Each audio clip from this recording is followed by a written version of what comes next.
Hello, Pittsburgh. I'm Zac Gibson, and this is Triblive's From the Newsroom podcast, bringing you top stories from Triblive.com. Penn State University's Board of Trustees voted 25-8 in a virtual meeting to close the new Kensington, Fayette, DuBois, Mont Alto, Shenango, Wilkes-Barre, and York campuses. The spring 2027 semester will be their last. Trustees supporting the closure plan said their decision was brought on by years of financial difficulties and enrollment declines. Those who opposed argued the recommendation was rushed and that other avenues should have been explored before closing the campuses. With so many details flying around so fast, we've brought Triblive reporter Kellen Stepler. He's here today to make some sense of all of this. Hi, Kellen. Thanks for taking some time out to talk about this Penn State situation. Thank you for having me. So I will give you some space to lay out the full situation. I'll have you start with the announcement. Right. So actually back in February, Penn State's administration said that the Commonwealth campus structure, that's all their branch campuses outside of University Park and State College, it just wasn't sustainable to continue on operations. Their years of declining enrollment and kind of some financial issues weren't really propping them up. So they're going to take a hard look at some of the campuses. The 7 campuses with the highest enrollment were all on the safe list from the beginning.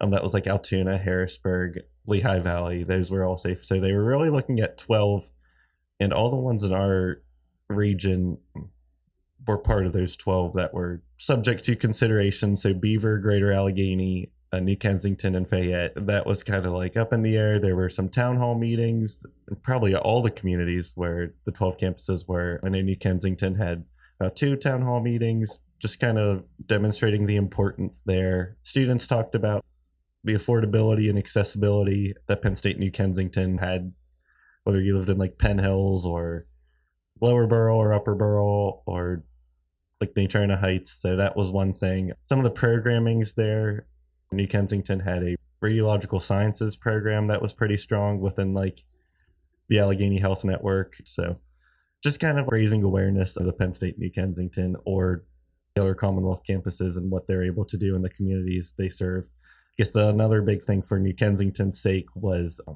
the revitalization of downtown New Kensington. The most recent Chancellor, Kevin Snyder, and his team worked closely with the New Kensington city leaders to improve the downtown area of New Kensington with different businesses and initiatives with the Digital Foundry and the Corner Launchbox. And school districts were raising the alarm of an ABC Create consortium that I think really from Fox Chapel to Apollo Ridge tapped into with different equipment and tools and trainings for their teachers when it came to STEM education and stuff like that. I'm sure that was probably going on statewide as well, but in our neck of the woods, that was a big thing going on. So the deadline originally was for this trustees meeting to be held in May, but then they decided to push it back after Penn State's graduation, so it was moved back to about mid-May. And about a week or two beforehand, the report was leaked and later distributed publicly of the rationale to what the future held for those 12 Commonwealth campuses. And as you said, Zach, 7 of them were recommended for closure. That was New Kensington, Fayette, DuBois, Mont Alto, Shenango, Wilkes-Barre, and York. And then the other ones, Greater Allegheny and Beaver in our area, were recommended for continued investment. So I guess in New Kensington's case, according to the report, struggled to maintain relevance and scale in Pittsburgh's competitive higher education environment. And in Fayette's case, the report said that campus had struggled with enrollment, demographic, and operational challenges that made continued operations there unsustainable. By the numbers, those 7 campuses total enrolled 3.6% of Penn State's students, 3.4% of its faculty, and 2.2% of its staff. And keeping those 7 campuses open would require an estimated $19 million annually for financial support, $21 million in annual overhead expense, and more than $200 million in future infrastructure investments. Okay, let's talk a little bit more about New Kensington here locally. That is the closest one, well, to this office, but for a lot of the areas that we cover, if you're not going all the way to Penn State's main campus, this would be one of the campuses that would be highly considered for you. So give us a little bit more of a detailed look inside the issues that were going on there. Right. And one of the things interesting about Pennsylvania is that the higher education landscape is kind of overbuilt. I mean, we've had a declining birth rates, so there's not that big of a pool for college-going students. From New Kensington, there are 15 colleges within 30 miles and 27 colleges within 50 miles. The programming at New Kensington, according to the report, was similar to what's offered at those nearby campuses. It said that the only program differentiators is the biomedical engineering technology programming and the radiological sciences program. Now, they did note that the corner launch boxes, which is kind of like a business development initiative, and the digital foundry, which is also kind of along those same lines, entrepreneur service, they would all stay open statewide, regardless of like the campuses closing. So that was kind of a welcome, somewhat of a welcome sign to the area, even though everyone was still quite disappointed that it was the trustees did vote to close New Kensington along with the 7 campuses. And when you look at Fayette, that campus saw a 43% enrollment decline over the past decade, despite efforts to boost it. And just the pool in Fayette County was also, of college-going students, was also low, according to the report. Kind of a different avenue from New Kensington, because Penn State Fayette was the only baccalaureate granting institution in Fayette County. But again, that was also part of their recommendations decision. And then when you look at Beaver and Greater Allegheny, why those are staying open, Allegheny and Beaver counties have higher percentages of degree attainment than some of the other rural counties in the state. Mm-hmm. That was part of the reasoning in the report. Same with Greater Allegheny. Greater Allegheny provided higher education access to a diverse and underserved student population. The report said, I guess 50% of its students were first generation, 42% received Pell Grants, and 27% identified as an underrepresented minority. Greater Allegheny's location in Allegheny County was a benefit to the recommendation committee. I guess they felt that there were more accessible internships and employment opportunities within Allegheny County. I don't know if I said this before, but it's kind of like on the border of McKeesport and White Oak. That's where that campus is located. Mm-hmm.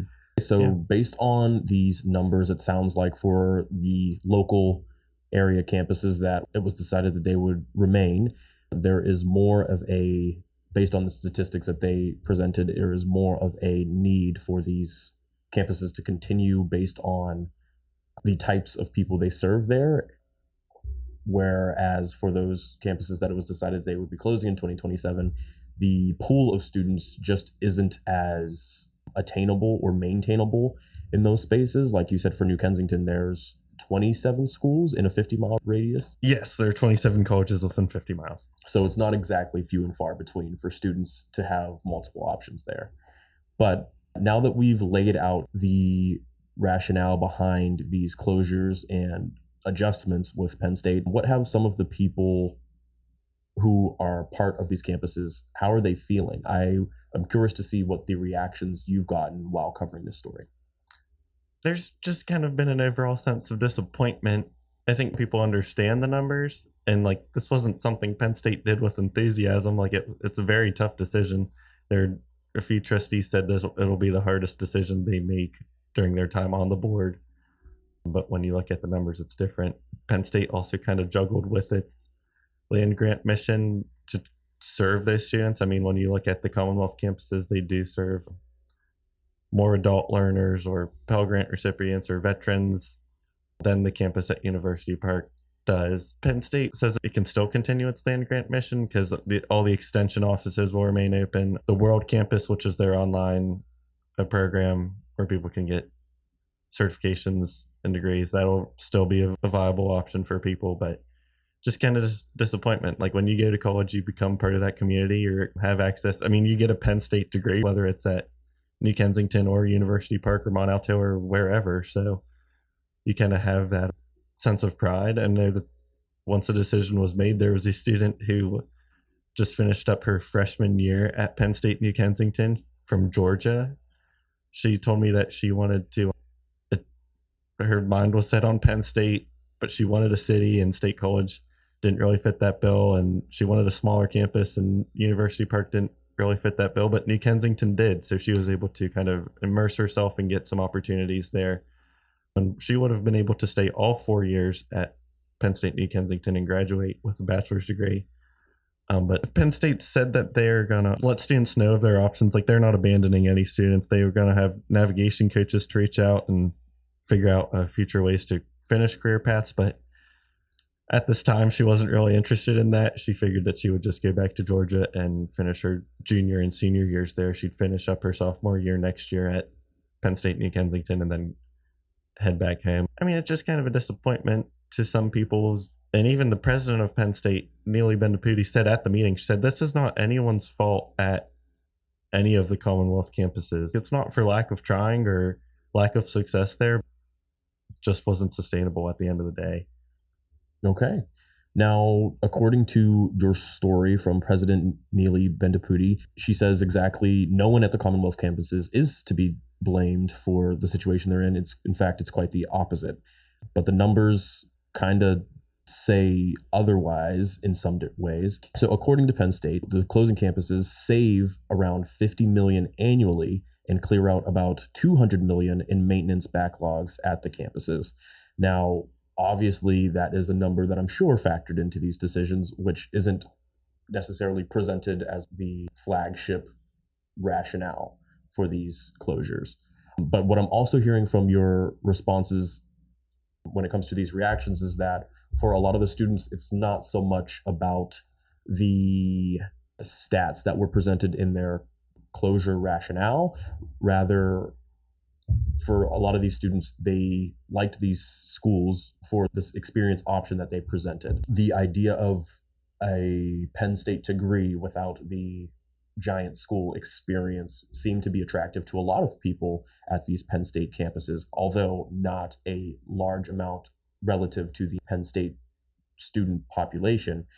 As you mentioned earlier, the 7 campuses that were slated for closure, they all lost money in the last year, and their enrollments have seen decline. Together, the campuses enroll only 3.6% of Penn State students, only 3.4% of its faculty, and only 2.2% of its staff. So for Penn State, even though it is closing a large number of campuses that were up for review, they're not really losing if they lost every single student rather than their efforts to not leave anybody hanging out to dry. Even if they lost all of those people, it wouldn't be an incredibly large drop out of the bucket for them. So what interests me when hearing these statistics, the plan for retention, and your student reaction not being particularly interested in continuing at Penn State, what have we seen from other colleges in the area that are keeping their eyes on this situation? Because for many of the people who follow the higher education space, the future of higher education is changing. There is a smaller pool of students, period, to go around in Pennsylvania. Exactly. So everybody is looking for a way to attract new students. And I'm sure you found that the state schools or some of the local schools in the area are trying to make the most out of this change. Right. So it wasn't even a week after the trustees meeting, and I called Pitt Greensburg, and they had already heard from 5 students from Penn State, New Kensington, and Fayette interested or looking into possibly transferring there. Pitt Greensburg, for example, I believe about a year ago, they changed their transfer requirements so that if you had an associate's degree or had your gen eds and you transferred to Pitt Greensburg, you would not have to take general education requirements at Pitt Greensburg. You could just focus on your major required courses. And I believe LaRoche offered something similar to that for students at the 7 branch campuses that are slated for closure after spring 2027 as well. And that's just part of like the higher education landscape in Pennsylvania. Like we have the 4th most state colleges and universities. I mean, like Texas and California, like there's just so many more people there. It's just pretty built out. And if you're those colleges, of course, you're going to offer the popular programming because you want those students. And then that's where you get the redundant programming, so to speak. So it's competitive. I mean, I think Waynesburg University, which is kind of close to Fayette, is expecting a slight increase in enrollment due to the closures. So they're trying to make the transfer process easier if they haven't already, because everyone's fighting for the limited pool of students. And really, amongst New Kensington, Fayette, and Shenango, it's about 1,100 students. So you're not getting like a massive increase of students Right. knocking down the door to head to your campus, but they're anticipating a few. Some of the tactics you laid out is just some of the different ways that these colleges across Western Pennsylvania are going to be trying to reel in some of those students that are having to deal with this new adjustment. As we get closer to the end of this conversation, Kellen, I want you to lay out for the people following this story who aren't sure, what are the next steps for the former campuses themselves, the towns they're in, and Penn State as a whole? What could the future look like? All right, so start with the students and faculty first at the closing campuses. Penn State's kind of they're working through the process of making sure students can still finish their degrees and working through different outlets and avenues for the future of the campuses. And no one's quite sure yet, but at the trustees meeting, it was indicated that they would begin the process to repurpose those 7 closing campuses. And when you talk to community leaders, it's kind of interesting. Like, it's been a campus for however many decades, and now it's going to have to be something else. So no one wants like a blighted building or anything.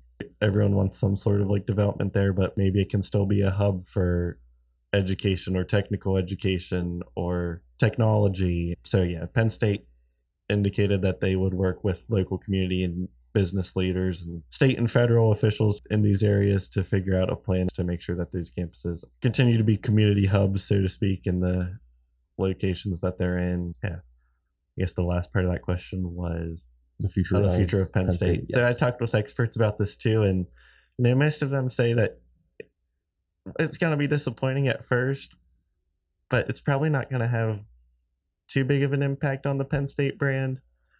I mean, the Penn State brand is just pretty strong, not necessarily going to stop people from going to State College or any of the other Commonwealth campuses, but it is going to sting a little bit. I mean, there's one expert that said, when the state's flagship closes the location in your area, how can you not feel abandoned? But you could say as a whole, just depends on who you ask. And I think that's part of the thing too. Some of the trustees that voted to close it believe that by closing those 7 branch campuses, they can improve an academic or student experience at the other 12. Like, they're focusing their resources on less campuses than what they have now. And that can benefit students and faculty and the communities in the long run. Well, Kellen, thank you for taking some time out to help lay out this story and really give us a inside look at the rationale behind these closures. Thank you. Thanks for joining. If you enjoyed this week's episode, share the podcast to help keep Western PA locally informed with insightful discussion and the latest news from your area. It's an easy way to spread the word, and it helps our podcast reach more people like you. Don't forget to follow us on Spotify and turn on episode notifications so you never miss new content. Once again, I'm Zac Gibson, and this is From the Newsroom.